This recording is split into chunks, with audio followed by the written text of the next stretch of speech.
Assalamualaikum warahmatullahi wabarakatuh. Perkenalkan, nama saya Dr. Amelia Agustina Ayusari sebagai salah satu dosen di Laboratorium Gizi Fakultas Kedokteran Universitas 11 Maret. Fakultas Kedokteran Universitas 11 Maret ingin menghasilkan lulusan yang memiliki kompetensi, yaitu seorang dokter dengan wawasan kesehatan komunitas. Untuk mencapai visi misi ini, maka kemudian salah satu mata kuliah yang diberikan adalah mata kuliah penilaian status gizi dan antropometri. Pada mata kuliah ini harus diberikan dengan metode DIA, Delivery, Interaction, dan Assessment. Pada delivery, seorang dosen atau saya harus bisa memberikan materi dan skills ini kepada mahasiswa dan memastikan bahwa skills tersebut bisa mereka pahami. Kemudian interaksi atau interaction ini bagaimana usaha seorang dosen atau saya untuk bisa memberikan ilmu ataupun materi yang diberikan kepada mahasiswa tersebut. Kemudian A atau assessment adalah suatu metode penilaian apakah skills atau materi yang diberikan oleh dosen atau saya bisa diterima, dipahami, dan kemudian dijadikan skills oleh mahasiswa tersebut. Deskripsi dari mata kuliah penilaian status gizi dan antropometri adalah suatu mata kuliah di mana seorang mahasiswa harus bisa melakukan pemeriksaan antropometri, di antaranya pemeriksaan berat badan, pemeriksaan tinggi badan, pemeriksaan lingkar lengan atas, lingkar pinggang, dan lingkar bangkul, serta yang lainnya. Sedangkan pada penilaian status gizi, seorang mahasiswa harus bisa menilai bagaimana status gizi anak-anak ataupun dewasa dengan beberapa pemeriksaan antropometri yang sudah didapatkan. Mata kuliah ini diberikan dengan capaian pembelajaran bagaimana mahasiswa bisa menilai pemeriksaan antropometri dan penilaian status gizi, kemudian diturunkan dalam CPMK. Kemampuan yang harus dimiliki mahasiswa setelah mengikuti kuliah ini adalah mahasiswa bisa atau dapat melakukan pemeriksaan antropometri dan mahasiswa bisa ataupun dapat melakukan penilaian status gizi baik pada anak-anak maupun pada orang dewasa. Sistem ataupun metode pada pembelajaran ini diberikan dengan pemaparan materi oleh dosen, oleh saya, kemudian diikuti dengan melakukan praktik. Kemudian untuk menilai apakah materi, skills, dan semua yang diberikan pada mata kuliah ini, maka dilakukanlah suatu penilaian ataupun assessment. Penilaian ini diberikan dengan melakukan atau membuat suatu video oleh mahasiswa berupa penugasan. Dosen memberikan penugasan bagaimana mahasiswa bisa membuat video, di mana video itu terdiri dari interaksi antara seorang pemeriksa atau dokter dengan pasiennya. Pada video tersebut, mahasiswa akan bertindak sebagai seorang dokter yang sedang memeriksa pasien dalam rangka menilai status gizinya. Kemudian, pada video tersebut, mahasiswa akan mengumpulkan dalam link ataupun Google Drive yang sudah diberikan oleh dosen, dan kemudian dosen atau saya akan menilai dari video tersebut berdasarkan checklist penilaian yang sudah ditentukan. Pada kesempatan ini, kita akan melihat kuliah, praktik, dan kemudian bagaimana mahasiswa melakukan dari mata kuliah penilaian status gizi dan antropometri. Terima kasih. Ya, baik. Assalamualaikum warahmatullahi wabarakatuh. Waalaikumsalam warahmatullahi wabarakatuh. Ya, selamat pagi, adik-adik teman-teman mahasiswa. Hari ini kita akan kuliah skills lab anamnesis, status gizi, dan pemeriksaan gizi. Nah, sebenarnya perkuliahan ini ada beberapa, tetapi khusus hari ini kita akan belajar tentang skills lab pemeriksaan status gizi, baik pada anak-anak maupun pada orang dewasa. Tujuannya adik-adik, teman-teman mahasiswa nanti bisa mengetahui atau mengukur status gizi pada anak-anak dan status gizi pada dewasa. Status gizi pada anak-anak nanti pokok bahasannya terdiri dari bagaimana mengukur berat badan terhadap umur, tinggi badan terhadap umur, berat badan terhadap tinggi badan, dan IMT terhadap umur. Kalau pada dewasa, pemeriksaan status gizi yang akan kita nilai itu pokok bahasannya terdiri dari bagaimana mengetahui mengetahui IMT-nya atau indeks massa tubuhnya terhadap status gizi saat ini, kemudian juga untuk mengetahui bagaimana lingkar lengan atasnya, apakah sesuai rekomendasi atau tidak, dan juga untuk mengetahui apakah rasio panggulnya, jadi rasio pinggang terhadap panggulnya, itu juga sesuai dengan batas ataupun nilai yang direkomendasikan, seperti itu. Oke, seperti sebelumnya kami adik-adik juga sudah kita ajarkan, sudah saya ajarkan bagaimana cara mengukur yang lege artis untuk berat badan, tinggi badan, panjang badan, dan kemudian lingkar lengan, lingkar pinggang, dan lingkar panggul. Tetapi untuk hari ini, untuk melakukan pemeriksaan status gizi pada seorang anak, kita membutuhkan data apa saja? Data badan, kemudian tinggi badan, kemudian apa lagi? Usia, dan satu lagi jenis kelamin. Data itu harus kalian ketahui, berat badannya, panjang badan atau tinggi badannya, kemudian jenis kelaminnya, kemudian satu lagi usianya. Kemudian akan kita plotkan ke mana? Ke grafik pertumbuhan, ke kurva pertumbuhan. Dan grafik pertumbuhan dan kurva pertumbuhan ini berbeda antara perempuan dengan laki-laki. Biasanya kalau perempuan dia berwarna pink, tapi kalian kalau misalnya nanti tidak berwarna, lihat petunjuk di atasnya aja ya. Di atas nanti ada tulisan boys atau girls seperti itu. Kemudian kalau laki-laki berwarna biru, tapi kalau misalnya nanti warnanya juga tidak ada, misalnya di printnya tidak berwarna, kalian lihat petunjuknya boys ya, seperti itu. Kemudian tadi kita dapat data berat badan dan panjang badan atau tinggi badannya. Kalian sesuaikan.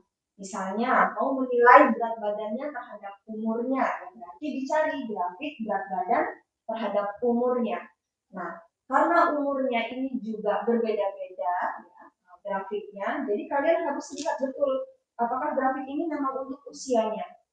Jadi setelah grafiknya ditentukan untuk laki-laki atau perempuan, kalian cari betul grafik yang sesuai dengan pemeriksaan yang mau kalian cari. Misalnya tadi berat badan terhadap usia, ya, berat badan terhadap usia misalnya ini usianya misalnya 9 bulan. Kalau 9 bulan berarti kurang dari 2 tahun. Berarti kalian cari tadi ada data laki-laki, anak laki-laki 9 bulan. Berarti kita pakai yang berwarna biru atau boys. Usianya 9 bulan. Kita cari yang ada ketentuan kurang dari 2 tahun. Kemudian tadi berat badan terhadap umur. Berarti cari yang berat badan terhadap umur. Itu dulu ya. Jadi harus tahu itu. Kemudian cara memplotkannya.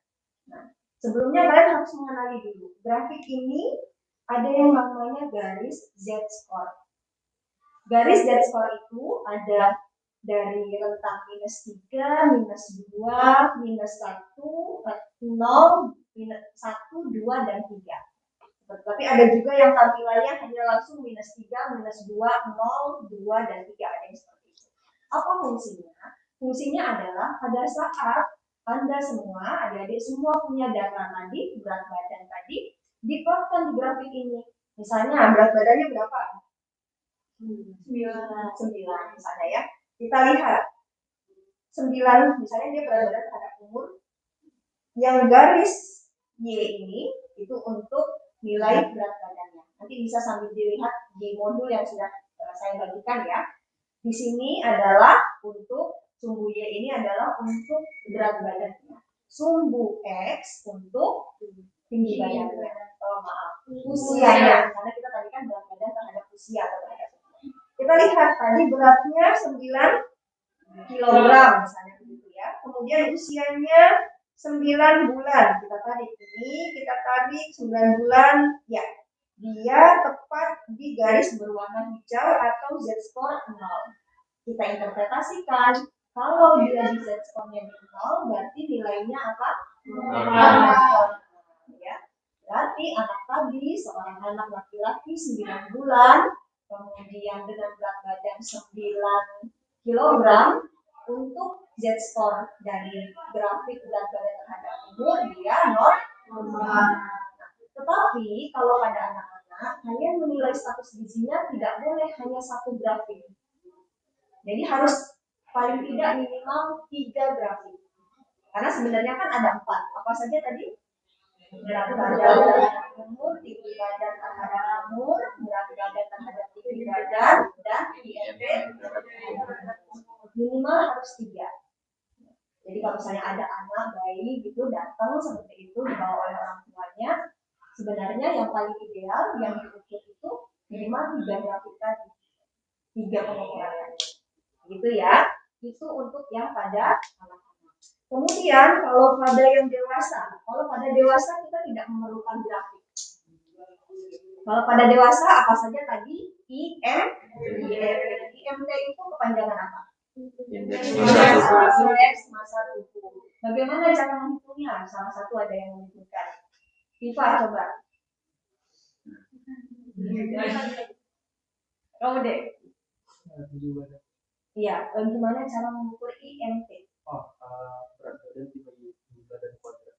Berat badan dibagi tinggi badan kuadrat di dalam meter. Nanti kita mendapatkan nilainya.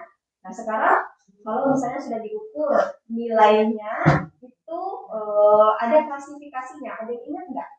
Klasifikasi dia disebut sebagai normal, disebut sebagai berat lebih, obesitas. Ada yang ingat? Disebut normal kalau dia rentangnya berapa?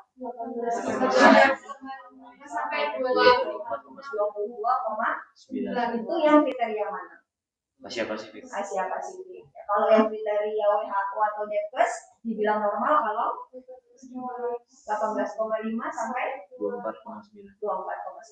Ya, seperti itu. Jadi kalian mau pakai klasifikasi WHO, DEPES ataupun Asia Pasifik diperbolehkan, tetapi memang karena postur orang Indonesia ini menggunakan yang Asia, biasanya kita pakai yang Asia Pasifik, gitu ya. IMT. Selanjutnya, apalagi kita menilai lingkar. Ya, pertemuan kemarin saya sudah menjelaskan gimana cara periksa lingkar ringan yang legatis. Nah sekarang kalau sudah dapat datanya, kita biasanya menggunakan cut off. Angkanya ada yang tahu berapa cut off-nya? 23,5 cm. Kita menggunakan cut off seperti itu karena kalau dia kurang dari 23,5, kita menyebutnya, apalagi seorang wanita hamil, bisa disebutkan bahwa dia berpotensi mengalami malnutrisi energi kronik, atau kekurangan energi kronik, berpotensi untuk melahirkan bayi yang berat badan kurang, atau istilahnya yang umum berat badan lahir rendah. Penelitian menyebutkan seorang ibu yang lingkar lengannya kurang dari 23,5 berpotensi mengalami kekurangan energi protein, berpotensi melahirkan seorang bayi yang berat badannya lahir rendah. Oke, tadi sudah IMT pada orang dewasa, kemudian sudah juga tadi lingkar lengan, selanjutnya adalah rasio lingkar pinggang terhadap lingkar panggul, ya. Kemarin sudah diajarkan gimana cara periksa yang legatis seperti itu. Nah, untuk lingkar pinggang terhadap lingkar panggul ini kita menggunakan rasio. Kalau rasio antara lingkar pinggang terhadap lingkar panggul lebih dari 0,9, kita menyebutnya sebagai tipe apa? Tipe apel kalau lebih dari 0,9 ya, atau distribusi lemaknya banyak yang di daerah perut atau pinggang ya. Tapi kalau yang rasionya kurang dari 0,9, kita menyebutnya tipe spear, berarti distribusi lemaknya lebih banyak di panggul. Oke, begitu untuk kuliah skills lab pemeriksaan penilaian status gizi pada pagi hari ini. Sebelum saya tutup, ada yang ingin ditanyakan dulu?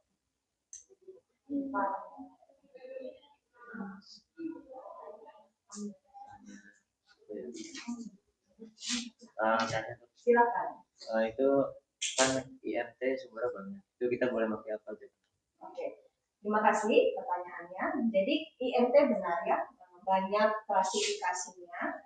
Selagi kalian menyebutkan menggunakan klasifikasi yang mana, ya, boleh itu WHO, boleh itu Depkes, boleh itu Asia Pasifik, apa diperbolehkan. Tetapi tadi kalau untuk postur orang Asia, kita memang menggunakannya yang Asia Pasifik. Jadi bisa karena atas dasar itu maka kita menggunakannya yang kriteria Asia Pasifik, gitu ya. Oke, baik. Sekarang kita lanjut ke praktek. Kemudian untuk materi kali ini apakah sudah jelas atau belum? Jelas. Oke, terima kasih. Silakan Bu. Pagi Bu. Baik, dengan saya Dr. Kiki yang berjaga di Poli hari ini. Baik, bisa saya bantu? Ini saya mau mengadakan status gizi anak saya. Oh, siap. Ini dengan Ibu siapa ya sebelumnya? Ibu Susi. Oh, Ibu Susi. Terus anaknya namanya siapa ya Bu? Suli.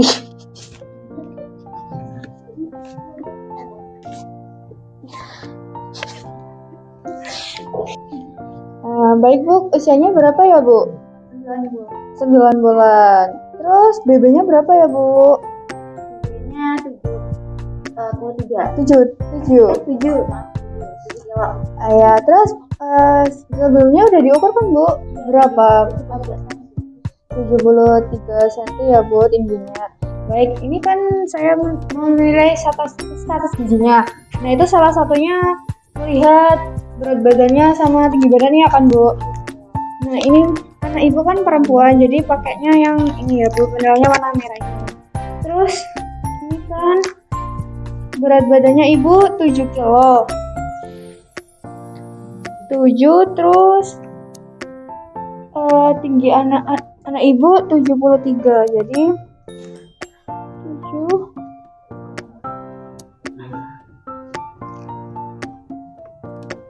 Nah, jadi ini penilaian status gizinya Ibu ini di bawah min 2, jadi ya kesimpulannya Ibu harus dijaga pola makannya anaknya ya Bu, terus sama vitaminnya harus cukup gitu Bu ya. Ya, terima kasih ya Bu. Ya, masuk. Silakan duduk. Apakah sudah nyaman posisinya? Sudah. Baik. Selamat pagi. Perkenalkan, saya Dr. Wahyu yang akan menjaga klinik perkebunan. Nama masnya siapa? Saya Imron. Usia masnya berapa? Saya 30 tahun. 30 tahun. Baik. Untuk keluhan ada keluhan apa sehingga mendatangi klinik? Jadi gini Dok, saya lihat teman-teman saya kan postur badannya bagus-bagus. Terus saya kalau ngaca tuh kayak, kok saya gemuk gitu Dok. Jadi saya mau konsultasi kayak ini, maksudnya batasnya normal atau udah obesitas gitu? Oh baik, jadi ingin bertanya tentang kegemukan atau tidak gitu ya? Jadi kalau di dunia medis, maksudnya jadi ada yang namanya IMT, indeks massa tubuh. Nah kita bisa tahu itu gemuk atau enggak dari situ. Jadi indeks massa tubuh nanti saya akan mengukur tinggi masnya dan saya juga akan mengukur beratnya. Kemudian saya akan menghitungnya. Menurut laporan tinggi masnya itu sudah di berapa? 175. Lalu untuk berat badannya masnya itu ada di 70 ya. Jadi cara untuk mengukur indeks massa tubuh nanti berat masnya kan 70 kilo. 70 dibagi tinggi massa 175 cm. Ini saya harus jadikan meter jadi 1,75. 1,75 ini saya pangkatin kuadrat begini. Ini cara menghitung indeks massa tubuh. Dapat hasilnya 22, sekian. Iya. Kedokteran harus cepat gitu. Nah, menurut jadi IMT ini ada beberapa referensi yang bisa dijadikan patokan. Salah satunya saya akan mengambil referensi dari Asia Pasifik. Dia mengatakan bahwa dari 18 sampai 22,9 ini kebetulan ini nggak nyampe 9. Ini adalah berat badan yang normal, yang wajar. Nah, berarti bisa dipastikan bahwa sebenarnya masnya ini udah ideal gitu pas itu. Baik, segitu sih.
Selanjutnya nanti untuk penugasan.